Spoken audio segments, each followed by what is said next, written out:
problème qui trône en tête de notre liste a changé. En effet, notre obsession planétaire à composer avec la pandémie cède désormais le pas à notre capacité à gérer la vague de croissance qui déferle dans l'économie.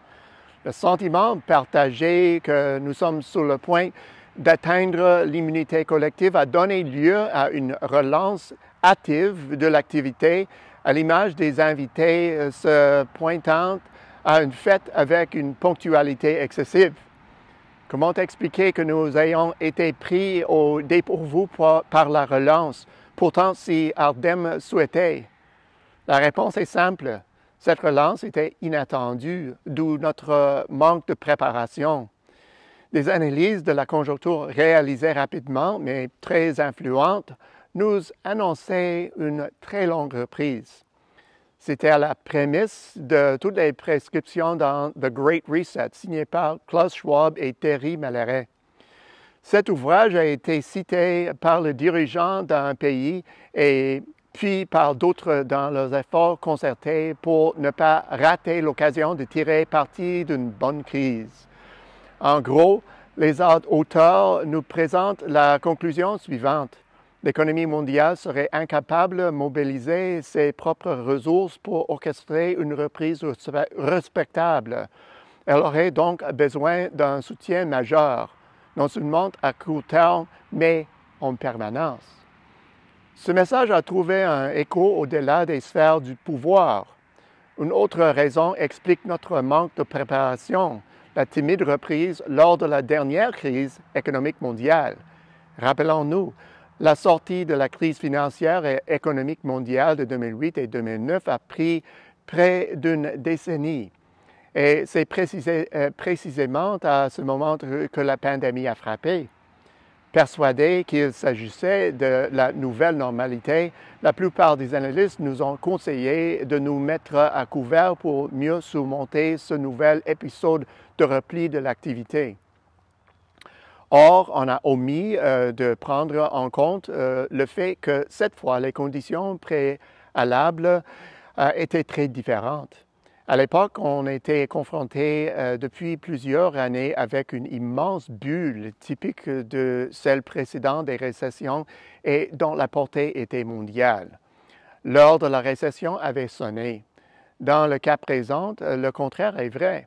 On se trouvait devant une immense anti-bulle de demande comprimée formée par la reprise léthargique que l'on souhaitait tout derrière nous.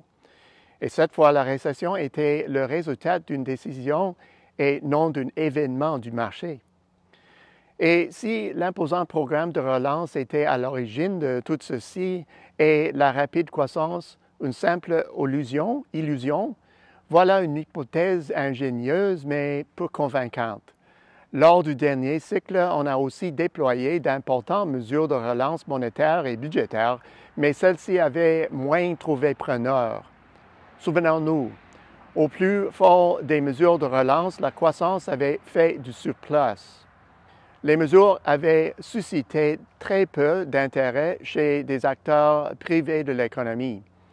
Durant l'épisode actuel, l'économie a attrapé la balle au bond et progresse, mue par son propre dynamisme. Les mesures de relance fonctionnent comme elles l'ont fait lors de la dernière crise. Il est évident que les entreprises n'étaient pas prêtes pour cette poussée de la croissance. Pour preuve, les chaînes d'approvisionnement sont fortement perturbées, les plans d'embauche ne coïncident pas avec les besoins du marché, et les plans d'investissement sont loin des besoins actuels de l'économie au chapitre des capacités. Fondamentalement, la situation actuelle se résume à un problème de préparation dont les causes remontent aux présuppositions ayant suivi la crise financière mondiale au sujet du véritable état de l'économie de libre marché. Le manque de préparation était aussi décelable du côté des politiques. La reprise générale en forme de V a été assombrie par la couverture médiatique excessive de la mauvaise fortune de certains secteurs, comme le tourisme, le transport aérien, l'hébergement et certaines pans du commerce du détail et leur grande difficulté à se redresser. Aujourd'hui, la croissance maintient le cap et la plupart des secteurs éprouvés reprennent mieux, alors même que la politique monétaire tente de s'ajuster à des niveaux d'inflation présents depuis plusieurs mois dans l'économie. Le retrait progressif de l'assouplissement quantitatif se produit plus tôt que prévu et les projections liées au taux d'intérêt sont revues à la hausse à une fréquence inquiétante. Les conditions sont réunies pour procéder à un retrait calculé des mesures de relance budgétaire, mais mener à bien cette tâche se révèle difficile. Ainsi, malgré les capacités serrées, les États-Unis mettent en œuvre des plans d'infrastructure et d'autres plans de relance qui soulèvent un élan d'enthousiasme. La justesse des actions prises sera déterminante de la suite des choses. Les entreprises doivent réagir avec suffisamment de promptitude pour corriger les problèmes de capacité avant qu'ils ne minent la confiance dans l'économie. De même, les responsables de la politique monétaire doivent intervenir, mais de manière à ne pas entraver le bel élan de la croissance. Les uns comme les autres devront s'exécuter avec une précision chirurgicale. Une bonne dose de chance ne sera pas de trop. Au bout du compte, souvent nous pensons que si la croissance est au rendez-vous, nous pouvons la gérer. Ce n'est pas le cas aujourd'hui.